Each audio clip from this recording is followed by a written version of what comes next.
There are more than the initially discussed 300 American additional troops in Baghdad. Mission creep is now becoming a daily part of the news lexicon, and 3 murdered teenagers in Israel could become the flashpoint for another war in the Middle East, with America smack dab in the middle of everything. Pleasure to welcome back to Midpoint, senior fellow at the London Center for Policy Research and one who has been on the ground in many a military matter, New York Times bestselling author and retired Lieutenant Colonel Tony Shaffer. Lieutenant Colonel, thanks for being with us today. Thanks for having me. Good to be on. Thank you. Let us start right there with what is happening in Iraq and the additional troops. I think it caught an awful lot of people by shock on Monday evening when the president announced, first of all, we had heard 300. Now it is down to 200 additional troops that will be on the ground. Right. Is it really, though, that much of a shock when you look at what is going to be necessary in an area that is deteriorating on a minute-by-minute basis?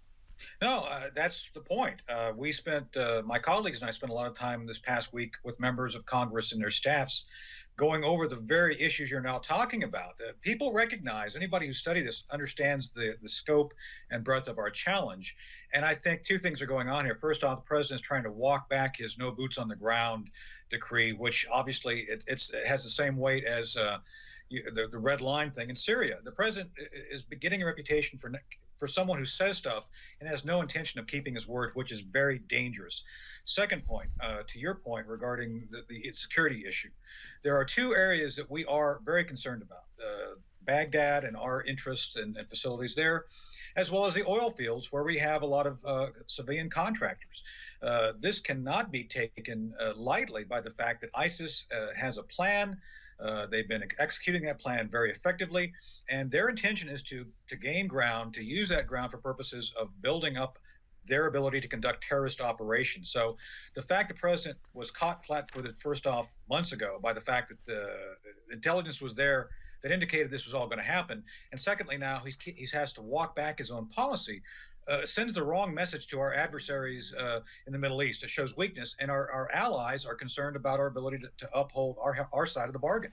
In light of what goes on around the world on a day-to-day basis, militarily, Sure. is it possibly one of the most foolish things that a president of the United States can say at any time when they use the phrase, no more boots on the ground? Because we don't want it, the American people are tired of it, but if you're going to get something done, you're going to have to put American troops on the ground sooner or later. You're going to have to walk this back. Is that fair to say? It's absolutely fair to say. And the bottom line is, obviously, we have a responsibility. That responsibility in no part is due by both tradition, by the fact that we've been there for our allies, and secondly, we actually invested in Iraq. And I think a lot of the veterans who served time there are appalled by the lack of interest in trying to sustain the gains we made, especially in light of the fact that their gains may well be replaced by the existence of a new terrorist state. One of the concepts we put forth was actually a concept for Congress to direct the White House to do something they should do, which is essentially render useless the equipment that the the ISIS folks have been able to gain. If you will, the Get Our Military Gear Back Act of 2014, where we basically tell the ISIS folks, either you give up the gear or we're going to come back and destroy it in place. And frankly, that's what we should be doing. They've stolen tanks. They've taken all sorts of armaments from the Iraqi army. And if nothing else, we have the obligation to destroy that gear before it can be used against our allies, or worse yet, our own troops. The complete lack of understanding of the situation is appalling by the current national security team in the White House. What could we do, though, when you're talking about the equipment? Because I'll play James Bond here for a moment, all right? You go ahead and place explosive devices in it, or you find a way to take mechanized vehicles and you stop them from moving. Let's take science fiction out of this for a moment. You have to put human beings there to basically find a way to take the equipment, to derail the equipment, to put it out of commission. You have to use airstrikes, something along those lines. If that is what we need to be doing, then why aren't we doing it? Well, we need to do what I would call a military show of force, to show basically that we're not abandoning the battlefield right now. And you mentioned the Hamas issue earlier regarding the Israelis. The president actually put a statement out calling for restraint. Look, if a terrorist group killed 3 of our youth, the last thing in the world we'd be calling for is restraint. So I think we're sending the wrong message. And about our gear, look, what you said is absolutely correct. It would be a combination of A-10s, AC-130s, special operations, going in essentially and rendering that gear useless to the enemy.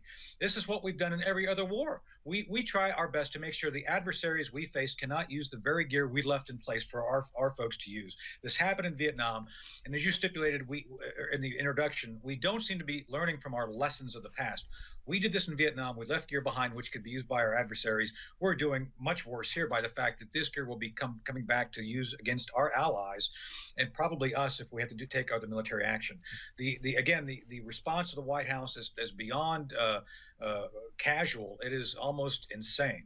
Do we need to come to the realization, and I'm going to just ask one more about the equipment here. If Sure. you're going to take out the equipment, if you're going to do that, you are going to kill people along the way. There's not going to be any gray area here that you're going to get involved in killing people. Does this administration and the American people need to come to the realization that no matter what happens at this point, we're going to kill people because we have to in order to get an upper hand in this area if we are serious about regaining control? I've talked several times on another network about the fact that we need to attack the center of gravity. That has not changed since I first talked about this 3 weeks ago when this first came up as an issue. We need to go in there and again show them that we're serious, that we're not simply laying down and accepting their caliphate as a fait accompli.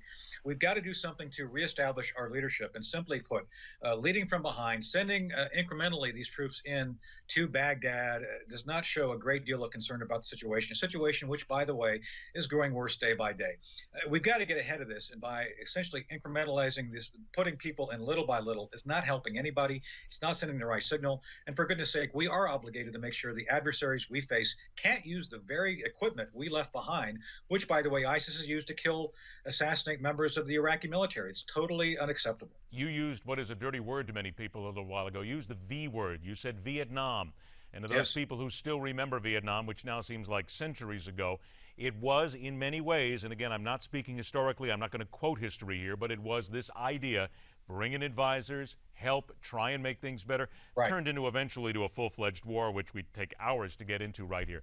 But this comes down to mission creep when you get into a situation like this. In your professional opinion, is there any way at this point to avoid what will inevitably be mission creep and getting more and more involved and more heavily involved militarily with people on the ground? The simple answer is yes. You have to essentially establish your political objectives up front.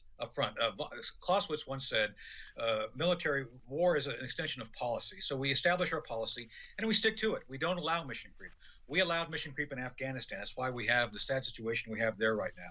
The bottom line is this. We need to establish what our interests are, then back up those interests. And by the way, we have this overseas contingency fund the president's asking for, $68 billion. We don't even need it. He doesn't even know what he's going to do with it. So this incessant spending by the Pentagon on nothing does not bode well. We don't know what we're doing there. We're asking for money for to do what Pentagon has no idea what we're going to do with it. And yet at the same time, we're not focused on the actual objectives we need to be focused on, which is actually helping our allies and putting the fear of God into the hearts of our adversaries. Let's stay in the Middle East and let's pivot to what's going on in Israel right now. I want you to hear this soundbite. This is an Israeli government spokesman here basically telling us what everybody has known for some time, that when it comes to Hamas, this is a group whose tactics simply have not changed.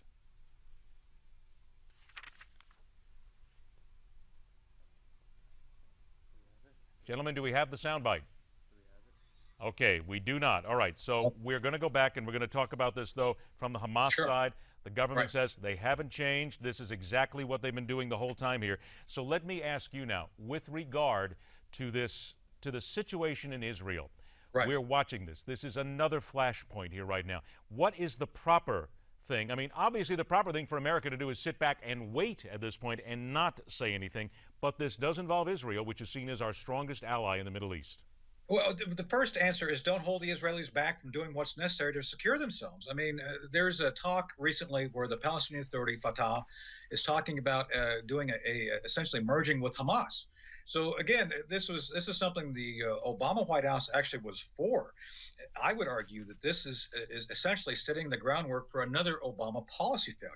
We cannot support the idea of Fatah and Hamas coming together.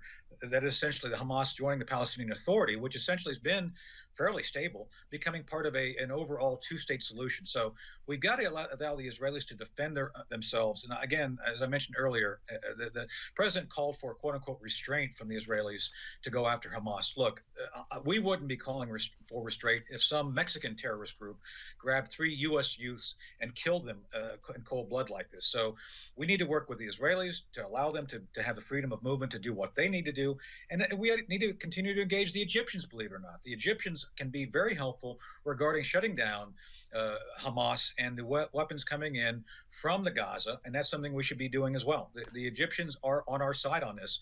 We should be allowing both the Egyptians and the Israelis to work this issue more directly together. Only have about 30 seconds for an answer now. Is it also fair that we have to be concerned because while Hamas and Israel are going at it right now, we have this group called ISIS, which is still sitting out there, which is looking to create a caliphate, but is also looking to expand what they are doing and the countries that they are getting involved in. Is it not possible this opens up a small crack for them to get involved while there is problems with another terrorist group? ISIS now declared itself the Islamic State, and they will be looking at getting involved in every single issue, which may give them religious or political advantage. So the answer is absolutely. This is what we have to be cognizant of. And again, allow our allies to do what's necessary to defend their own equities and work to help our allies, multiple allies, work together to go after the same targets that they have concerns as much as we do about. We need to enable that success rather than sit back and discourage our allies from doing what's best for them and ourselves. Lieutenant Colonel Tony Shaffer, always enlightening. Thank you so much for joining us again. We'll do it again. Thank you. Thank you for having me. It is enlightening, but it is also a little scary, to be quite frank. Coming up, today's the day for guns in new places in one American state, and one side of the gun control debate doesn't seem to want to be involved in the discussion. And we gave them a chance. You'll hear more about that when we continue, right here on Midpoint, where every day on the Newsmax TV network, we question everything.